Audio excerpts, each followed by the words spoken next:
જૂનાગઢના ગિરનાર અંબાજી મંદિર પર દારૂ નોનવેજ પાર્ટીનો મામલો, 2 સગીર સહિત 6 શખ્સો સામે વધુ એક ફરિયાદ। ભવનાથ પોલીસ સ્ટેશનમાં વધુ એક ગુનો નોંધાયો છે। વેપારીએ ધાર્મિક લાગણી દુભાવવાની ફરિયાદ નોંધાવી છે। સોશિયલ મીડિયામાં વિડીયો વાયરલ થતા ધાર્મિક લાગણી દુભાઈ। આરોપીઓએ મંદિર પરિસરમાં દારૂ પી અને નોનવેજ પાર્ટી કરી, મંદિરમાં ગાળો બોલી અશોભનીય વર્તન કર્યાની પણ ફરિયાદમાં ઉલ્લેખ કરવામાં આવ્યો છે। પોલીસે ફરિયાદી પાસેથી પેનડ્રાઈવમાં રહેલા વિડીયો પુરાવા કબજે કર્યા છે। તો આરોપીઓમાં પૂજારી અભિષેક ઉર્ફે બોય ચૌહાણ સહિત 6 ના નામ પણ શામેલ છે। તો આ સમગ્ર મામલે 2 સગીર સહિત 6 શખ્સો સામે વધુ એક ફરિયાદ નોંધાઈ છે। ભવનાથ પોલીસ સ્ટેશનમાં વધુ એક ગુનો નોંધાયો છે। વેપારીએ ધાર્મિક લાગણી દુભાવવાની ફરિયાદ નોંધાવી છે।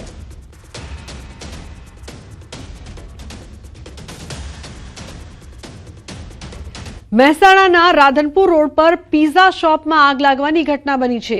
વહેલી સવારે 6 વાગ્યાની આસપાસ ઘટના બની। ફાયરની ટીમ તાત્કાલિક ઘટના સ્થળે પહોંચી હતી। દુકાનની અંદર ફસાયેલા 8 લોકોનું ફાયર વિભાગે સફળ રેસ્ક્યુ કર્યું। તમામ યુવાનોને સહી સલામત બહાર કાઢવામાં આવ્યા। મોટી જાનહાનિ ટળી છે। મહેસાણા ફાયર બ્રિગેડની ટીમે આગ પર સંપૂર્ણ કાબુ મેળવ્યો છે।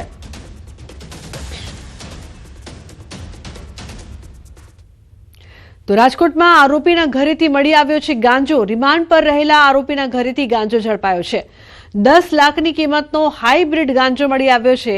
ઘર ખાતે તપાસ કરતા મળી આવ્યો છે હાઇબ્રિડ ગાંજો। અગાઉ 2.60 લાખની કિંમતનો મળી આવ્યો હતો હાઇબ્રિડ ગાંજો। 2 દિવસમાં એસઓજી દ્વારા 12.60 લાખની કિંમતનો હાઇબ્રિડ ગાંજો ઝડપી પાડ્યો છે। તો આરોપી ધ્રુવ જોશી વિરુદ્ધ એનડીપીએસ એક્ટ અંતર્ગત પોલીસ સ્ટેશન ખાતે ગુનો નોંધાયો છે।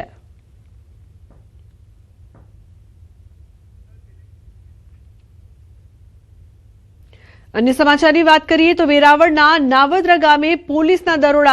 वाड़ी विस्ताરના રહેણાંક મકાનમાં તપાસ કરવામાં આવી। મકાનમાંથી 33 જેટલા ગેસના સિલિન્ડર મળ્યા છે।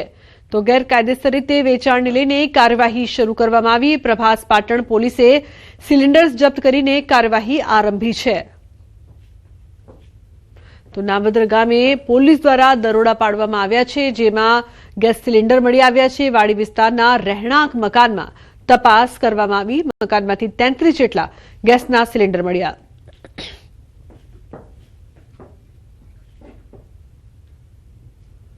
સમાચારમાં આગળ વાત કરીએ, શાંતિ જાળવો।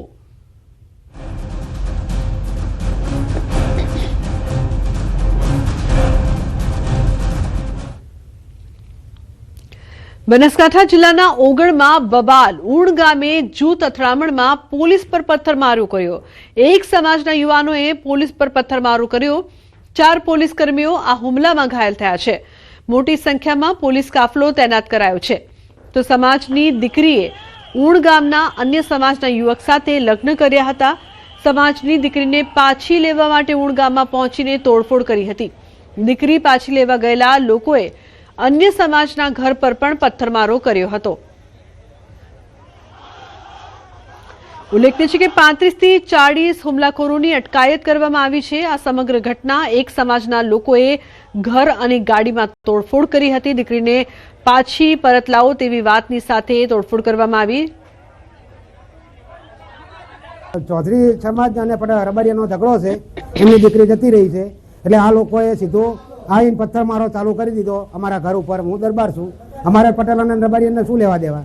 એની જગ્યાએ સીધા અમારી ઘર ઉપર પથ્થરમારો કર્યો। મારી ગાડી ફોડી નાખી, મારા મોટા ભાઈના માથું ફોડી નાખ્યું છે, બરાબર। અને આ જો તમે હાલ મારા ઘરની અંદર નરવા પથ્થર જ પડ્યા છે। ચૌધરી સમાજ, દેસાઈ સમાજ અને ઉણ ગામના આગેવાનો ભેગા મળીને આના રસ્તા કાઢવા માટે એની મિટિંગ થવી જોઈએ, ચર્ચા થવી જોઈએ। એવો સમય અત્યારે હતો નહીં। અમે સૌને વિનંતી કરી કે ભાઈ અમને 2 દિવસનો સમય આપો, અને એ રીતે આ ટોળા માટે સમજાઈને અમે બહાર લાવ્યા હતા। પાછળથી કોઈ એવો કોકરી ચાળો થયો હોય એના લીધે ઉશ્કેરાયેલા લોકોએ કંઈ કર્યું છે। તો આ સમગ્ર મામલે બનાસકાંઠાના આઈજી પરીક્ષિત રાઠોડે જણાવ્યું કે ટોળાએ પોલીસ સાથે સંઘર્ષ કરતા બળપ્રયોગ કરવો પડ્યો છે। 35 થી 40 હુમલાખોરોની અટકાયત કરાઈ છે। થોડું જે આક્રમક હતું અને એને કારણે સમજાવટને બાદ પણ એમની જીત પર રહ્યા હતા અને એમણે જ્યારે પોલીસ પર પથ્થરમારો કર્યો ત્યારબાદ પોલીસે બળ વાપર્યું છે। 4 જેટલા પોલીસ કર્મીને નાની મોટી ઈજાઓ થઈ છે. ટીયર ગેસ છોડ્યા છે, બળ વાપર્યું છે એટલે ટીયર ગેસ છોડ્યા છે, પણ એક્ઝેક્ટલી આંકડો અત્યારે નહીં કહી શકાય. 35 થી 40 માણસોને અત્યારે ડિટેન કર્યા છે અને એમની સામે કાર્યવાહી શરૂ કરી છે. તો વાવ થરાદના ઊન ગામમાં થયેલી બબાલ મામલે અપીલ કરવામાં આવી રહી છે. રબારી સમાજના આગેવાન ઠાકરસિંહ રબારીની અપીલ. ચૌધરી સમાજ શાંત અને બિલકુલ સંસ્કારી સમાજ. ક્યારેય ચૌધરી રબારી સમાજ અલગ થવાનું નથી. બંને સમાજના લોકોએ ભાઈચારાથી રહેવાનું છે. 5-6 લોકોના બદ ઇરાદાથી હુમલાનું કાવતરું છે. જેમણે બદ ઇરાદો રાખ્યો તેમને ભગવાન સદબુદ્ધિ આપે.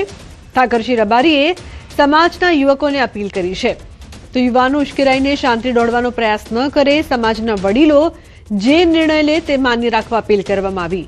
ગુજરાતની શાંતિ દોડવાનો કોઈએ પ્રયાસ કરવો નહીં. આ રબારી સમાજ પર નહીં પરંતુ ઊન ગામ પર હુમલો છે. ચૌધરી સમાજ બિલકુલ સંસ્કારી અને શાંત સમાજ છે. આ ચૌધરી સમાજને રબારી સમાજને ઉશ્કેરવાનું કામ 5-6 જણાએ કર્યું છે. એ લોકોને મહેરબાની કરીને ભગવાન સદબુદ્ધિ આપે.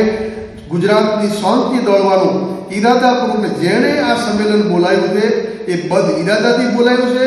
નહીતર લીડર ને સેનાપતિ એવો જે સંમેલન બોલાવે તો ક્યાંય ઉશ્કેરાટ ના થાય. આ લોકોએ બદ ઈરાદાથી ચૌધરી સમાજને બદનામ કરવા અમુક લોકો ચૌધરી સમાજના માત્ર 5 માણસોએ ચૌધરી સમાજને રબારી સમાજ હામ અમે કેમ આવે એનો પ્લાન કર્યો હતો. બિચારા આગેવાનો કરતા હતા. પડદા પાછળ આગેવાનો મઠ ભાગ્યા નહીં તો ચૌધરી સમાજના આગેવાનો ઉપર હુમલો થવાની તૈયારી હતી. યુવાનો આક્રમક હતા. એ 5 જણાએ પ્રી પ્લાનથી કાવતરું કર્યું છે. આ રબારી સમાજ ઉપર હુમલો નથી, ઊણ ગામની સર્વ સમાજ ઉપર હુમલો કર્યો છે. આ 5 લોકોના કહેવાથી ચૌધરી સમાજના યુવાનો બિચારા ભોળાઈ આવેશમાં આવી ગયા. જે લોકોએ કર્યું છે એને ભગવાન માફ નહીં કરે. તો રબારી સમાજના આગેવાન ઠાકરસિંહ રબારીની અપીલ છે તમામ લોકોને શાંતિ રાખવા માટે તેઓ અપીલ કરી રહ્યા છે. ઠાકરસિંહ રબારીએ સમાજના યુવકોને અપીલ કરી છે કે શાંતિ જાળવો અને 5-6 લોકો જે બદ ઇરાદાથી કામ કર્યા છે તેનો મતલબ એ નથી કે સમાજમાં કોઈ પણ જાતની કહી શકાય કે વેર ભાવના છે. ઊન ગામમાં થયેલી બબાલ મામલે તેમણે અપીલ કરી છે. બંને સમાજના લોકોને ભાઈચારાથી રહેવાનું તેમણે અનુવાદન કર્યું છે. 5-6 લોકો બદ ઇરાદાથી આ કાવતરું કરી રહ્યા છે તેવું પણ તેમણે કહ્યું છે. તો રબારી સમાજના આગેવાન ઠાકરસિંહ રબારીની અપીલ. ઠાકરસિંહ રબારીએ સમાજના યુવકોને અપીલ કરી છે. ઉલ્લેખનીય છે કે એમણે કહ્યું છે કે તમામ લોકો શાંતિથી રહે, યુવાનો ઉશ્કેરાઈને શાંતિ દોડવાનો પ્રયાસ ન કરે. ઊન ગામમાં જે પ્રકારથી બબાલ થઈ હતી તે મામલે તેમણે અપીલ કરી છે. સમાજના વડીલો જે પણ નિર્ણય લે તે માન્ય રાખવા માટે પણ તેમણે અપીલ કરી છે. કેટલાક લોકો શાંતિ દોડવાનો પ્રયાસ કરી રહ્યા છે. બંને સમાજ છે તે શાંતિથી આ મામલાનો અંત લાવે તેવું પણ તેમણે કહ્યું છે. આ સમગ્ર ઘટનામાં 4 પોલીસ કર્મીઓ ઘાયલ પણ થયા છે. ઉલ્લેખનીય છે કે 35 થી 40 હુમલાખોરોની અટકાયત કરવામાં આવી છે. તો એક સમાજના લોકોએ ઘર અને ગાડીમાં તોડફોડ કરી હતી. એક્સક્લુઝિવ દ્રશ્યો અત્યારે આપ ટીવી સ્ક્રીન પર જોઈ રહ્યા છો. કઈ રીતે આ હુમલો કરવામાં આવ્યો. દીકરીએ અન્ય સમાજના યુવક સાથે લગ્ન કરતા કેટલાક લોકો છે તે ગામમાં પહોંચ્યા હતા, તોડફોડ કરી હતી અને સમાજના લોકો પર પણ હુમલો કર્યો. એટલું જ નહીં પરંતુ ઊણ ગામે જૂથ અથડામણમાં જ્યારે પોલીસ આવી ત્યારે પોલીસ પર પણ પથ્થરમારો કરવામાં આવ્યો. આ પથ્થરમારામાં 4 પોલીસ કર્મીઓ ઘાયલ થયા છે. 35 થી 40 હુમલાખોરોની અટકાયત કરવામાં આવી છે. એક સમાજના લોકોએ ઘર અને ગાડીમાં તોડફોડ કરી હતી.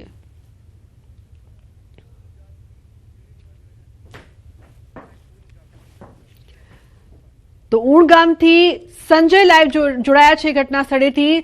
સંજય, જે પ્રકારની પરિસ્થિતિ હાલમાં જોવા મળી, હાલની શું માહિતી છે? હાલ કેવી સ્થિતિ?